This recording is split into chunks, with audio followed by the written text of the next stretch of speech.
Assalamualaikum Sobat Beriman yang dimuliakan oleh Allah. Bantu support channel ini supaya terus berkembang dengan cara like, komen, subscribe. Semoga sahabat sekalian dimudahkan rezekinya. Amin, amin ya robbal alamin. Dikisahkan saat Nabi Adam dan Hawa tinggal di bumi, mereka menempati sebuah gunung untuk menjadi tempat tinggalnya bersama dengan seluruh anak-anaknya. Nabi Adam dan Hawa memiliki 240 anak dari 120 kehamilan. Artinya, semua anak Nabi Adam alaihi salam dilahirkan secara kembar. Namun menurut Imam Ibnu Jarir dan Ibnu Ishaq di dalam kitabnya menyebutkan bahwa putra-putri Nabi Adam alaihi salam memang ada banyak, tapi tidak sampai ratusan. Hawa melahirkan 40 anak dari 20 kelahiran. Beberapa ulama menjelaskan pada setiap kelahirannya dua anak kembar itu jenis kelaminnya pasti satu laki-laki dan satu perempuan.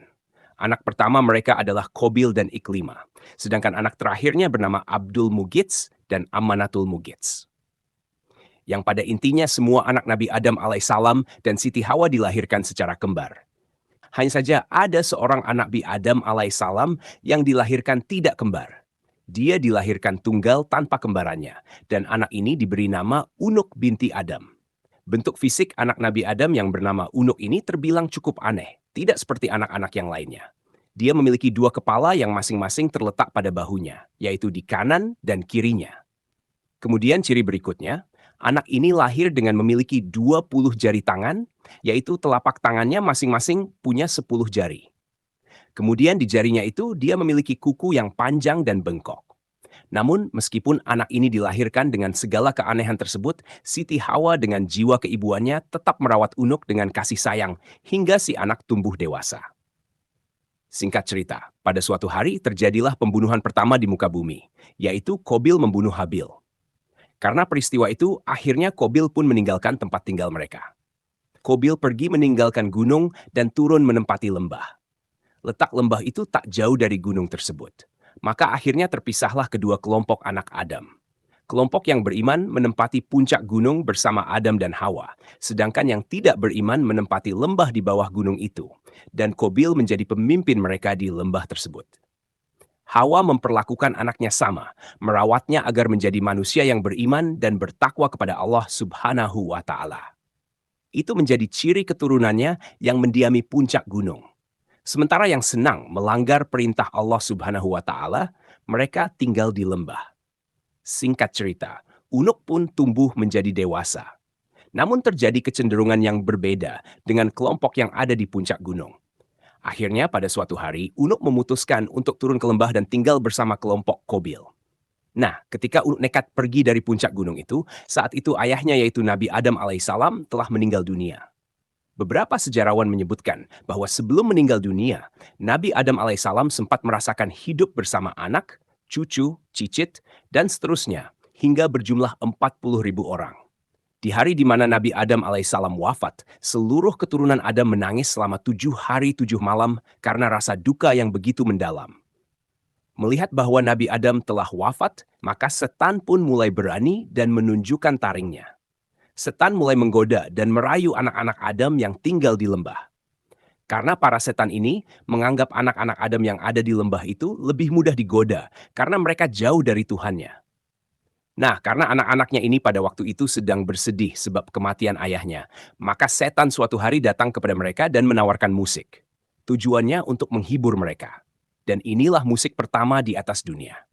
Saat itu setan memperdengarkan suara semacam suara seruling. Mengenai alat musik tiup atau seruling, ada sebuah hadis yang mengabarkan tentang hal tersebut.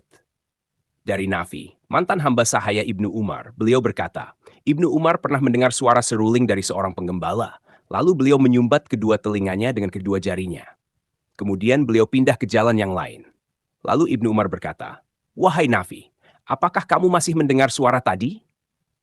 Nafi berkata, "Iya, aku masih mendengarnya."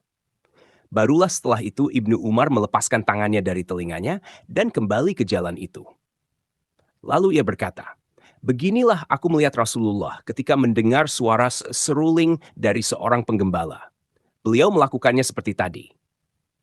Kembali ke kisah tadi. Kemudian mereka yang sedang berduka karena wafatnya Nabi Adam alaihissalam tiba-tiba menjadi heran karena mendengar suara seruling tersebut. Suara seruling itu mendayu-dayu dan sesekali dengan suara yang menyayat jiwa. Mereka akhirnya suara seruling itu pun berhasil membuat anak cucu Adam yang ada di lembah itu menjadi hilang kontrol.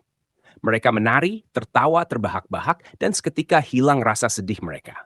Suara musik seruling waktu itu terdengar sangat keras dan bahkan bisa didengar dari kejauhan.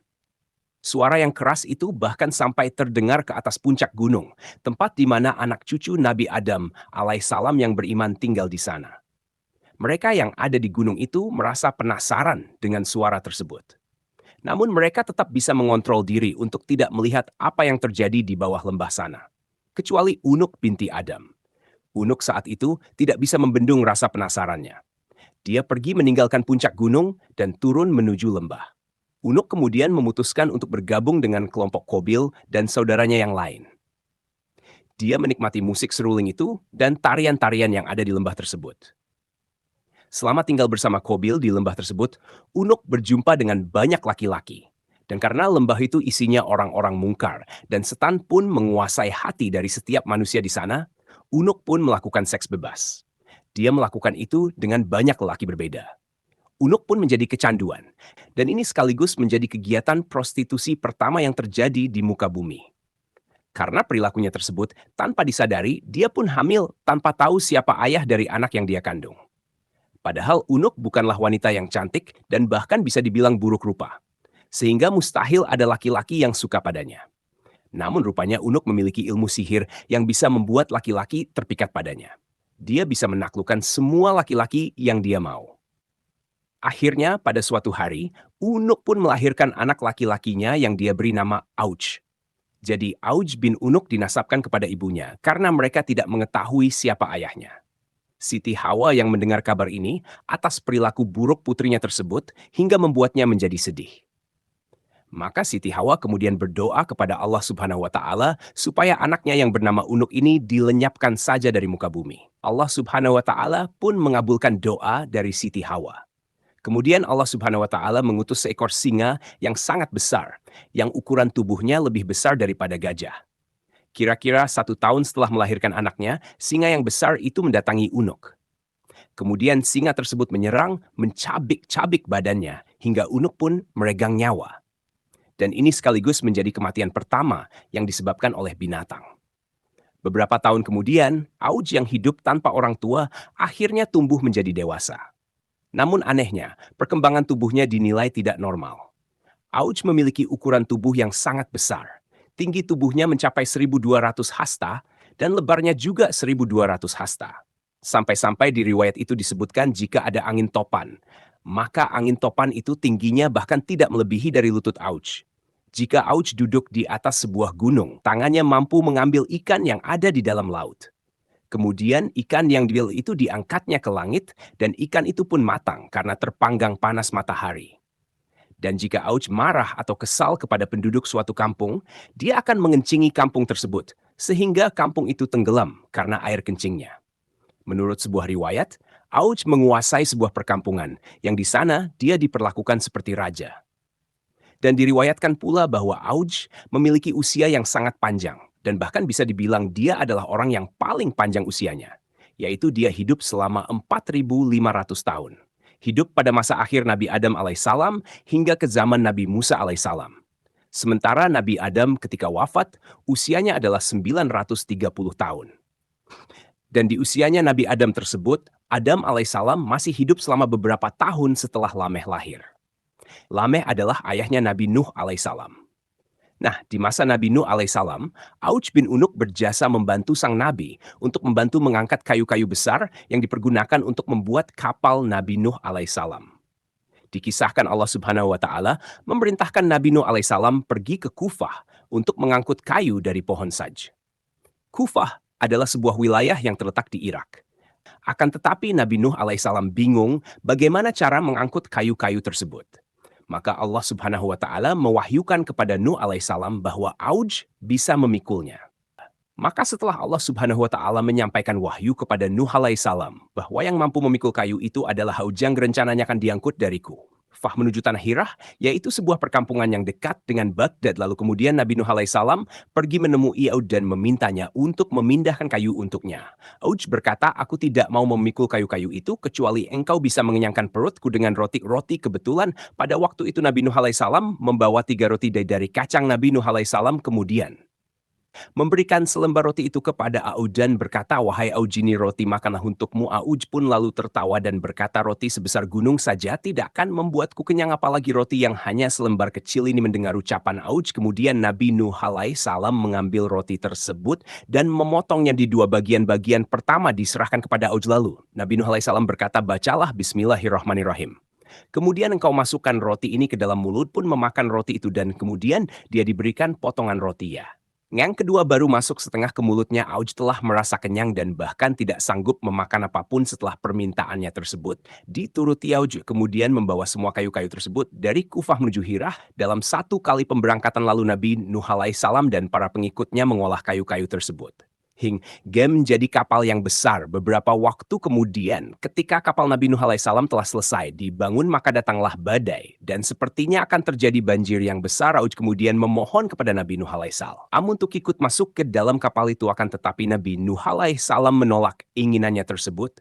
Badai disertai air pun mulai menenggelamkan wilayah tersebut, termasuk puncak-puncak gunung tertinggi di wilayah itu. Saat banjir melanda, rupanya tinggi air itu bahkan tidak mencapai lutut. Auj pun selamat dari musibah itu dan dia hidup hingga masa Nabi Musa alaihissalam. Bedanya tidak seperti Nabi Nuh alaihissalam, Auj tidak menyukai Musa alaihissalam. Auj membenci Musa dan ingin membunuhnya. Suatu hari dia datang untuk melihat tentara Musa untuk ketahui seberapa banyak jumlah mereka, dan dia mendapatkan bahwa mereka hanyalah kumpulan orang-orang dalam 1 farsah. Lalu dia pergi ke sebuah gunung dan kemudian mencabut gunung itu dari bumi. Gunung itu dibawanya dan diangkat di atas kepalanya. Kemudian melemparkan gunung itu ke tentara Nabi Musa alaihissalam.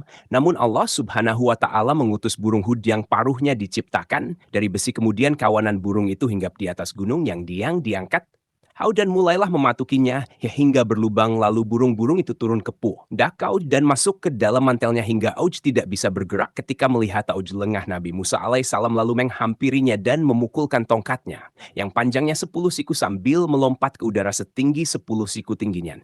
Nabi Musa alaihissalam adalah 10 siku, jadi pukulannya ke betis. Auj pun tidak akan sampai dipukullah tepat mengenai mata kakinya. Auj kemudian jatuh dan tersungkur dan langsung meninggal dunia. Diriwayatkan bahwa di negeri Tatar ada sungai yang bernama At-Tai. Di sana terdapat jembatan lengku yang besar, yang konon jembatan tersebut berasal dari tulang Auj bin Nunuk yang menjadi salah satu dari keajaiban dunia.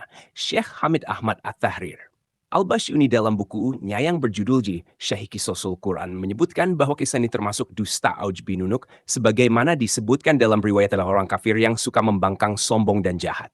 Setelah itu pada banjir di era Nabi Nuh alaihissalam, Allah subhanahu wa ta'ala tidak membinasakannya sekalipun dia dikenal membangkang, kafir, sombong, jahat, dan anak pezina ituan. Secara akal, Syekh Hamid Ahmad At-Tahrir mengatakan, bagaimana mungkin Allah subhanahu wa ta'ala membinasakan anak Nuh karena kekufurannya, dan ayahnya adalah seorang nabi dan pemimpin orang beriman. Sedang Allah subhanahu wa ta'ala tidak membinasakan Auj bin Nunuk padahal dia lebih zalim. Dia melampaui batas dari apa yang mereka sebutkan. Ibnu Katsir kemudian menyalahkan riwayat ini karena bertentangan dengan Al-Quran dan hadis yang sahih. Sedangkan dalil nakli dari Al-Quran, Allah subhanahu wa ta'ala berfirman, dan kami tenggelamkanlah yang itu Al-Quran surat Asy-Syu'ara ayat ke-66. Allah subhanahu wa ta'ala juga berfirman, Nuh berkata, ya Tuhanku, janganlah engkau jangan biarkan orang-orang kafir itu tinggal di atas bumi. Al-Quran surah Nuh ayat ke-26. Riwayat ini juga bertentangan dengan hadis-hadis yang sahih dari Nabi bahwa beliau pernah bersabda, sesungguhnya Allah menciptakan Adam panjangnya 60 hasta, kemudian ukuran itu terus berkurang hingga sekarang.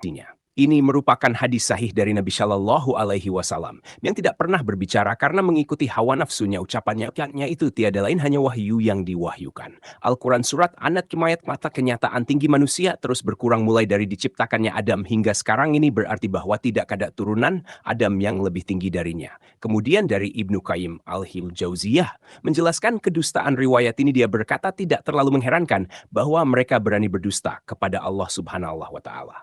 Namun yang lebih mengherankan apabila orang yang berani memalsukan hadis ini ke dalam kitab para ulama dan kitab-kitab tafsir yang diakui serta tidak menjelaskan kerancuannya. Allah subhanahu wa ta'ala juga berfirman, dan kami jadikan anak cucunya orang-orang yang melanjutkan keturunan Al-Quran surat Asy-Syafat ayat 77. Allah Subhanahu wa Ta'ala memberitahukan bahwa orang-orang yang selamat dari banjir itu adalah anak-anak Nabi Nuh alaihi salam dan para pengikutnya seandainya Aujid memang benar dan Iskaya Diatid akan hidup lagi setelah Nabi Nuh salam. Ibnu Qayyim al-Jauziyah menambahkan tidak diragukan lagi bahwa hadis ini dan semacamnya dibuat oleh orang kafir dari ahli kitab yang mengejek para rasul dan pengikutnya. Wallahu a'lam bishawab. Semoga kisah ini bermanfaat. Lebih dan kurangnya mohon dimaafkan. Yang benar datangnya dari Allah Subhanahu wa Ta'ala. Hilah fatau keliru itu datangnya dari saya pribadi sebagai manusia biasa. Sampai ketemu di kisah-kisah seru yang penuh makna selanjutnya. Saya akhiri. Wassalamualaikum warahmatullahi wabarakatuh.